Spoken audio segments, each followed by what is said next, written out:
এটা আমাদের রাতের হোমস্টের ভিউ। কিছু দেখা যায় না, পুরোটাই ফগি হয়ে থাকে সবসময়। আজকে আমরা বার্মেকে রয়েছি, আর বার্মেকে এরকম একটা জায়গায় রয়েছি আমরা। চারিদিকে পুরোই অন্ধকার, সামনে একটা পাইন ফরেস্ট আছে, কিন্তু কিচ্ছু দেখা যাচ্ছে না, পুরো পুরো ফগি ওয়েদার। আজকের ওয়েদারটা সত্যি খুব খারাপ ছিল। আর সব থেকে বেস্ট পার্ট এই হোমস্টের এই একটা দারুণ কর্নার, মানে এত সুন্দর করে ডেকোরেট করা জায়গাটা, ভেরি নাইস, খুব সুন্দর লাগছে দেখতে জিনিসটা।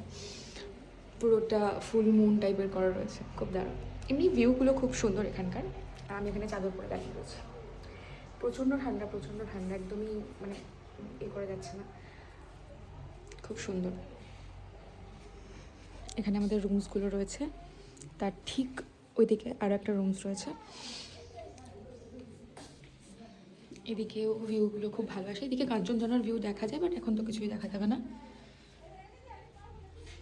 সকালে দেখতে পেলে অবশ্যই তোমাদের সাথে শেয়ার করবো।